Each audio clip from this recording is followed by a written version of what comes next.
महिलाएं ही सिंदूर क्यों लगाती है, इसके पीछे क्या कारण है, आइए जानते हैं। ज्योतिष शास्त्र में सिंदूर को बेहद पवित्र माना गया है। इसके अलावा इसे विवाहित महिलाओं के सुहाग का प्रतीक माना जाता है। हिंदू धर्म में शादी तभी संपन्न होती है जब दूल्हा दुल्हन की मांग में सिंदूर भरता है। माना जाता है कि सिंदूर लगाने से सुहाग हमेशा सलामत रहता है। मांग में सिंदूर सिर्फ सुहाग की निशानी ही नहीं, बल्कि आपके पति की किस्मत बदलने की ताकत भी रखता है। दरअसल शास्त्रों में सिंदूर लगाने के नियम बताए गए हैं, जिन्हें अपनाना बेहद जरूरी है। आज हम आपको बताएंगे सिंदूर लगाने के नियम। तो आइए जानते हैं। अक्सर महिलाएं नहाने के बाद सबसे पहले पूजा के लिए बैठ जाती हैं। ऐसा कहा जाता है कि सुहागिन महिलाओं को पूजा पाठ के दौरान मांग में सिंदूर जरूर लगाना चाहिए। दूसरा, शास्त्रों के अनुसार जो महिलाएं मांग में लंबा सिंदूर लगाती है, उनके पति को खूब मान सम्मान मिलता है। सुहागन महिलाओं को हमेशा नाक की सीध में सिंदूर लगाना चाहिए। तीसरा, विवाहित महिलाओं को मांग में सिंदूर भरते समय ध्यान देना चाहिए कि वह हमेशा मांग के बीच में ही लगाए। मान्यता है कि ऐसा करने से पति की आयु लंबी होती है। माना जाता है कि टेढ़ा मेढ़ा सिंदूर लगाने से पति का भाग्य खराब हो जाता है।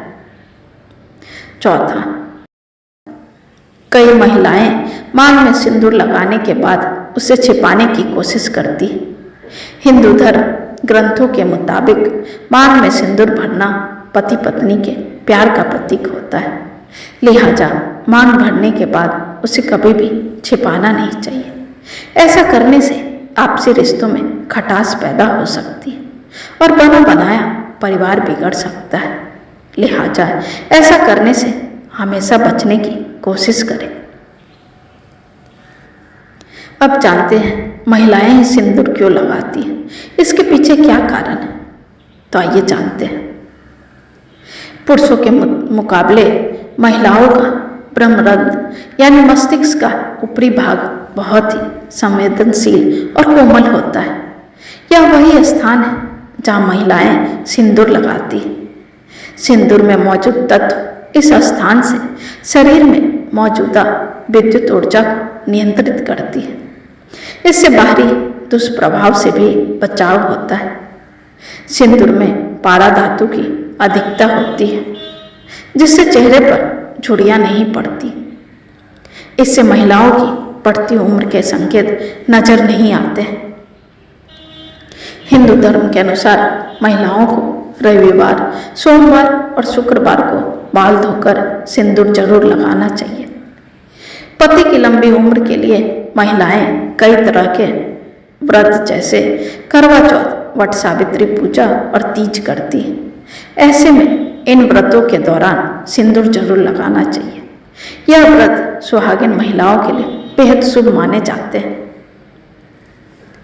मान्यता के अनुसार माँ पार्वती भगवान शिव के लिए सिंदूर लगाती थी, इसलिए माँ को सिंदूर चढ़ाया जाता है। सिंदूर लगाने से पहले माँ गौड़ी को सिंदूर जरूर चढ़ाए। मान्यताओं के अनुसार माँ गौड़ा को चढ़ाया हुआ सिंदूर लगाने से अखंड सौभाग्य का वरदान मिलता है। ऐसा माना जाता है कि यदि महिलाएं सिंदूर लगाते समय कुछ गलतियां करती हैं तो ये पति के जीवन में दुर्भाग्य का कारण भी बन सकती है। ऐसा मान्यता है कि ये गलतियां पति को कंगाल तक बना सकती है। आइए जानते हैं मांग में सिंदूर लगाते समय आपको कौन सी गलतियां करने से बचना चाहिए। पहला, कभी भी मंगलवार के दिन सिंदूर नहीं लगाना चाहिए। पौराणिक कथाओं की माने तो एक बार हनुमान जी ने अपने शरीर में माता सीता का सिंदूर लगा दिया था। तभी से मंगलवार के दिन महिलाओं को सिंदूर लगाने की मनाही है। हनुमान जी को बाल ब्रह्मचारी माना जाता है, इसलिए जिस दिन उन्हें सिंदूर चढ़ाया जाता है उस दिन महिलाओं को सिंदूर नहीं लगाना चाहिए। दूसरा, यदि आप अपना इस्तेमाल किया गया सिंदूर किसी और महिला को देती हैं तो यह आपके पति के लिए अच्छा नहीं माना जाता है। ऐसा करने से पति के जीवन में दुर्भाग्य आ सकता है। ऐसा करना जीवन में आर्थिक हानि का कारण भी बन सकता है। तीसरा, सिंदूर को हिंदू धर्मशास्त्र में बहुत ही पवित्र माना जाता है और ऐसा माना जाता है कि इसे कभी भी नहाए बिना मांग में नहीं लगाना चाहिए। इसकी मान्यता इतनी ज़्यादा है कि मासिक धर्म के दौरान भी मांग में सिंदूर लगाने से मना किया जाता है। सिंदूर की पवित्रता बनाए रखना हमेशा बहुत जरूरी माना जाता है। चौथा, वैसे तो हमेशा नहाने के बाद ही सिंदूर लगाना चाहिए, लेकिन कभी भी गीले बालों में सिंदूर ना लगाएं। जब भी आप सिंदूर लगाएं, बाल अच्छी तरह से सुखाकर ही मांग भरें। गीले बालों में सिंदूर लगाने का प्रभाव पति के स्वास्थ्य पर भी पड़ सकता है। पांचवा, ऐसी मान्यताएं हैं कि किसी के पैसे से खरीदा हुआ सिंदूर कभी भी न लगाएं। ऐसा करने से पति के जीवन में धन हानि हो सकती है। हालांकि आप किसी खास रिश्तेदार यानी कि सासू माँ या ससुराल के अन्य रिश्तेदारों जैसे जेठानी या ननद का उपहार में दिया हुआ सिंदूर इस्तेमाल कर सकती है।